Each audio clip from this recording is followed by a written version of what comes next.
চলো আজকে একটা ইন্টারেস্টিং বিষয় তোমাদেরকে শেখাই। যুক্তিবিদ্যা প্রথম পত্রের অষ্টম অধ্যায় সিম্বলিক লজিক বা প্রতীকী যুক্তিবিদ্যা। প্রতীকী যুক্তিবিদ্যা এই চ্যাপ্টারে আমরা প্রতীক এবং সংকেতের পার্থক্য যেমন জানি, তেমন 5 রকমের যে যৌগিক বাক্যের প্রকারভেদ রয়েছে এবং 5 ধরনের যে লজিক্যাল কানেকটিভস গুলো রয়েছে সেগুলোর পরিচয় সম্পর্কে আমরা টুকটাক জেনেছি।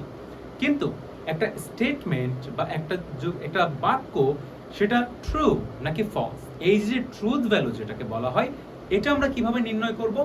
এই নির্ণয়ের জন্য কিন্তু চ্যাপ্টারের শেষে কিছু কিছু ম্যাথ আমাদেরকে প্র্যাকটিস আকারে দেওয়া হয়েছে। সো তোমাদের ইন্টারমিডিয়েটের যে এইচএসসি যে বইটা আছে লজিক ফার্স্ট পেপারে, এরকম কিছু বাচ্চাদের ম্যাথ আছে। অনেকে হয়তো তোমরা আতঙ্কিত যে স্যার এই ম্যাথগুলো তো আমি পারি না। তোমরা কি আদৌ পারো? সত্যি করে নিজেকে প্রশ্ন করো তো। যদি এমন হয় যে বোর্ড এক্সামে এরকমই একটা ম্যাথ থেকে তোমাকে একটা এমসিকিউ দিয়ে বললো এটা ট্রুথ ভ্যালু নির্ণয় করে দেখাও তো, তখন কি হবে? তখন বিনা মেঘে বজ্রপাত হবে না? বিষয়টা এরকম। চলো তাহলে এই ম্যাথটা খুবই ইজিলি তোমাদেরকে আমি সলভ করে দেখাই। এখানে আমাদের কাজটা আরো বেশি সহজ হয়ে গিয়েছে। কেন সহজ হয়েছে? কারণ আমার এখানে দুইটা ক্লু আছে। ফার্স্ট ক্লুতে বলা আছে এ এবং বি, এই যে দুইটা এন্টিটি বা এরা তো হচ্ছে একটা বাক্যের পার্ট। আমরা যখন যৌগিক বাক্য, দেখো আমি আরো সহজ করে বলি, এক আর এক দুইটা যোগ করেই কিন্তু দুই হয়। এখন এই দুইটা হচ্ছে একটা পূর্ণ বাক্য এবং সেই বাক্যটা কি? অবশ্যই একটা পূর্ণ যৌগিক বাক্য।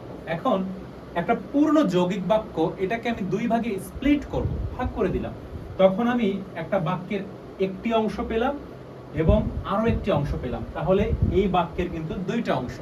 এই দুইটা অংশকেই আমরা কখনো হয়তো এ বা বি দ্বারা সম্বোধন করছি, কখনো হয়তো আমরা এক্স বা ওয়াই দ্বারা সম্বোধন করছি আর কি, দুইটা অংশকে ইন্ডিভিজুয়ালি। এখন এই টোটালটা হচ্ছে একটা বাক্য, এই টোটালটা হচ্ছে একটা বাক্য, এবং এর মাঝে এই যে কনজাংশন বা ডট নামে একটা ট্রুথ কানেক্টিভস আছে, একটা ভেল আছে, একটা নেগেশন আছে এবং একটা ইমপ্লাইজ আছে। প্রায় 4 ধরনের কানেক্টিভস ব্যবহার করেছি, আর একটা বাদ আছে ইকুইভ্যালেন্ট, ওটা আমি দিলাম না কি।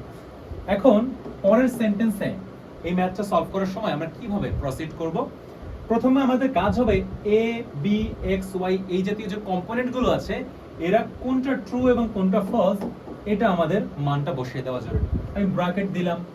এ মিন্স যখনই এ থাকবে তখন সেটাকে আমরা বলছি ট্রু, তাহলে এ মিন্স ট্রু। ডট ছিল কনজাংশন, ডটটা ওইভাবে ব্যবহার করলাম। এবং এক্স মিন্স ফলস, তাহলে এটাকে আমি এভাবে ফলস লিখলাম। ব্যাস, এতটুকুর কাজ কিন্তু আমার শেষ। এইটুকু কাজ যখন করা শেষ, তখন ভেলের যে ফাংশনটা সে এখনো আসেনি। ভেলটা এইভাবে রাখলাম, রাখার পরে একইভাবে এই যে টোটাল অংশটুকু যেখানে আমি নেগেশন বি ইমপ্লাইজ ইউ ব্যবহার করেছি, অর্থাৎ নেগেশন দিয়ে তারপরে কিন্তু আমি বি ইমপ্লাইজ ইউ ব্যবহার করেছি। সো এইখানে হচ্ছে তোমাদের আরেকটা ব্র্যাকেট আসবে, ব্র্যাকেটটা হয়তো দিতে ভুলে গিয়েছিলাম, যাই হোক ব্র্যাকেটটা এভাবে তোমরা সিম্পলি দিয়ে নিও। বিষয়টা হচ্ছে আমি নেগেশনের জায়গায় রাখলাম, বি মানে হচ্ছে তোমার ট্রু এবং ইমপ্লাইজ ওয়াই মানে হচ্ছে তোমার ফলস।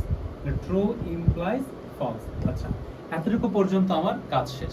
এখন এইটুকু পর্যন্ত যদি আমরা বুঝে থাকি, তাহলে নেক্সট লাইনে আমাদের কাজ হবে এই যে অংশটুকু, অর্থাৎ সিম্পলেস্ট যে অংশ, কোনো একেবারে ফার্স্ট ব্র্যাকেটের মধ্যে যে অংশগুলো থাকে ওই অংশের ট্রুথ ভ্যালুটা আগে নির্ণয় করা। ট্রু এবং ফলস, যখন একটা বাক্যের একটি অংশ ট্রু হয় আরেকটি অংশ ফলস হয় এবং সে বাক্যটার ট্রুথ কানেক্টিভ হিসেবে কনজয়েন্ট যেটা করে আর কি, ডট থাকে, এটাকে কি বলে? এটাকে বলা হচ্ছে ডট। যখন ডট ব্যবহার করা হয় তখন কি হয়? ট্রু এবং ফলস এই কম্বিনেশনে ফলস হয়। কারণ আমরা জানি এই যে কানেক্টিভটা রয়েছে ডট, যেটাকে আমরা বলি বা এন্ড বলি না কেন, এটা দ্বারা সংযুক্ত একটা বাক্যের কোনো একটি অংশ যদি ফলস হয়ে থাকে, পুরো বাক্যটা ফলস হয়ে যাবে। শুধুমাত্র তখনই ট্রু হবে যখন সেই বাক্যের দুইটা অংশ ট্রু থাকে। যেহেতু একটা অংশ ফলস হয়ে আছে, তাহলে আমাকে কি করতে হবে? এই অংশের ট্রুথ ভ্যালু হিসেবে এখানে ফলস ধরে নিতে হবে। ব্যাস, এতটুকুর কাজ কিন্তু আমার শেষ। ভেলকে আমরা ভেলের জায়গায় বসিয়ে দিই। এবার পরবর্তী ফার্স্ট ব্র্যাকেটের অংশ হিসেবে কি পেলাম? ইমপ্লাইজ, অর্থাৎ হাইপোথেটিক্যাল স্টেটমেন্ট। হাইপোথেটিক্যাল স্টেটমেন্ট বলতে বোঝায় কজ এন্ড ইফেক্ট, এরকম সামথিং, একটা অ্যান্টিসিডেন্ট থাকে, একটা কনসিকুয়েন্ট থাকে। তো এই ধরনের স্টেটমেন্টে যদি তবে এরকম কিছু সম্পর্ক থাকে, true implies false. So true আর ফলস যখন এই কম্বিনেশনটা থাকে ইমপ্লাইজের ক্ষেত্রে, তখন এখানে কি হয়ে যায়? তখন এখানে কিন্তু ফলস হয়ে যায়। আচ্ছা, তাহলে এতটুকু আমি বুঝলাম। কিন্তু দেখা যায় কি এই ভ্যালুটার সাথে এখানে একটা এক্সট্রা নেগেশন ছিল, সেই এক্সট্রা নেগেশনটা এখন আমাদের কি করতে হবে, এখানে সংযুক্ত করে দিতে হবে। এবার আমরা পরবর্তী লাইনে অগ্রসর হব। এখন আমরা কি দেখছি, ফলস, ফলসের এখানে থাকবে এতটুকু, ভেল, ভেলের মতোই থাকবে, কিন্তু যখন ফলস তার আগে নেগেশন বা যেটাকে আমরা পাওয়ার সিম্বল বলি সেটা থাকা মানে তা ফলসকে ট্রু করে দেয়, ট্রু কে ফলস করে দেয়। যেহেতু ফলস এর আগে নেগেশন আছে তার মানে ভ্যালুটা হবে কি, ট্রু। এবং যেহেতু ভেল দ্বারা সংযুক্ত আছে, এই পুরো অংশটুকু ভেল দ্বারা সংযুক্ত আছে, আমরা জানি ভেল থাকা মানে হচ্ছে ডিসজাংটিভ স্টেটমেন্ট, অর্থাৎ সেটা অর দ্বারা হয় এটা অথবা ওইটা, অল্টারনেটিভ যে ধরনের স্টেটমেন্ট গুলো থাকে। সো এখানে আমরা কি করব, একটা ট্রু হলেই পুরো স্টেটমেন্টটা ট্রু হয়ে যায়, তার মানে একটা অংশ ট্রু আছে। আলটিমেটলি এর অ্যানসারটা কি হবে, আলটিমেটলি অ্যানসারটা হবে ট্রু। এটাই হচ্ছে কি আমাদের অ্যানসার। ব্যাস, এরকম একটা ম্যাথ, এটা খুবই একেবারে সহজ সিম্পলেস্ট একটা ম্যাথ আমি জাস্ট তোমাদেরকে সলভ করে দেখালাম। এইটুকু যদি তোমরা বুঝে থাকো তাহলে বইতে আরো যতগুলো প্র্যাকটিস হিসেবে দেওয়া থাকবে সবগুলো তোমরা সলভ করতে পারবে। এই বিষয়টা বিগত বছরের সিকিউ এর মধ্যে আমি মনে করি দেওয়া উচিত, তবে হয়তো একটু জটিল হয়ে যায় বলে তোমাদেরকে দেয় না।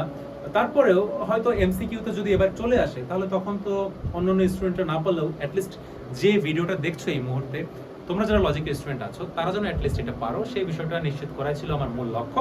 সো লজিকের এরকম আরো অনেক জটিল কিছু বিষয়বস্তুগুলো রয়েছে যে বিষয়বস্তুগুলো তোমরা এখনো পর্যন্ত সচেতন না সেগুলো সম্পর্কে, বা অনেকের 26 ব্যাচের সামনে তো বোর্ড এক্সাম, 27 ব্যাচের যারা আছে তোমাদের ইয়ার ফাইনাল আছে, তো এত বড় যে এক্সাম তোমাদের সামনে ওয়েট করতেছে সেই এক্সামের জন্য লজিক সহ সাইকোলজি, ইকোনমিক্স, হিস্ট্রি, সিভিক্স আর এটসেট্রা যাই হোক না কেন, মানবিকের যে সাবজেক্টগুলো আছে এই সাবজেক্টগুলোর প্রিপারেশন যদি এখনো তোমরা ঠিকমতো গুছিয়ে উঠতে না পারো, বা তোমাদের এক্সাম নিয়ে যদি অনেক বেশি ভয় ভীতি কাজ করে থাকে, তোমাদের জন্য একটা আস্থার বিষয় হতে পারে আর্টস কমের যে একাডেমিক কোর্সটা আছে আমাদের, যেটাকে আমরা টাইপ ভিত্তিক কোর্স বলি।